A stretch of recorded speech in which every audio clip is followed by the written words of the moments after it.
सरकार के बारे में कहा जाता है कि वो इस बात का पूरा ध्यान रखती है कि उसके नीतिगत फैसले लीक न हों।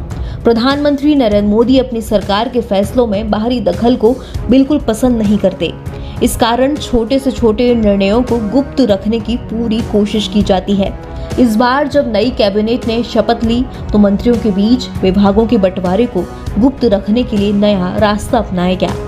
मंत्रियों को जब पहली कैबिनेट मीटिंग के लिए बुलाया गया तब उन्हें लिफाफे थमाकर जानकारी दी गई कि उन्हें कौन सा विभाग मिला है।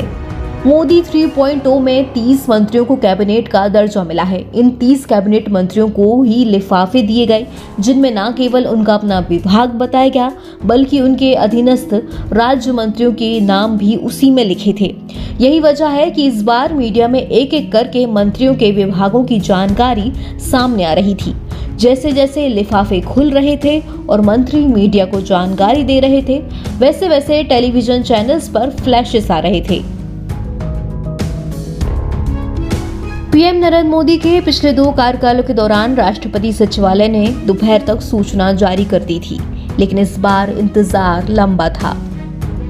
दरअसल 2014 में शपथ ग्रहण के दिन कई विभागों के बारे में जानकारी लीक हो गई थी, इसलिए इस बार कैबिनेट मीटिंग तक मीडिया को भी भनक तक नहीं लगी। नतीजतन कैबिनेट मीटिंग खत्म होने के बाद शाम 6:30 बजे के बाद टीवी स्क्रीन और वेबसाइट पर नाम दिखाए जाने लगे। शाम 7:30 बजे मंत्रियों की आखिरी सूची जारी की गई थी।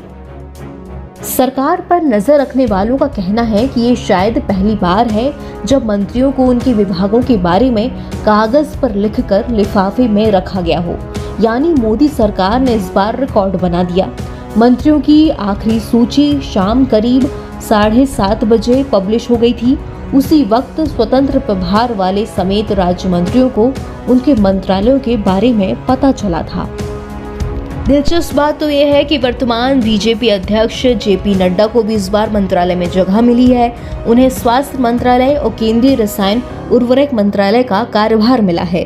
63 साल के नड्डा ने राष्ट्रीय स्वयंसेवक संघ की छात्र शाखा अखिल भारतीय विद्यार्थी परिषद से अपने राजनीतिक सफर की शुरुआत की थी। वो 1991 में बीजेपी की युवा शाखा भारतीय जनता युवा मोर्चा के अध्यक्ष बने। उन्होंने बीजेपी में कई महत्वपूर्ण पदों पर सेवाएं दी। कई राज्यों में पार्टी के चुनाव अभियान का नेतृत्व किया। अपने गृह राज्य हिमाचल प्रदेश में बीजेपी सरकार में मंत्री के तौर पर भी काम किया। नड्डा 2012 में राज्यसभा के लिए चुने गए और 2014 में अमित शाह के पार्टी अध्यक्ष बनने पर उन्हें बीजेपी संसदीय बोर्ड का सदस्य बनाया गया था।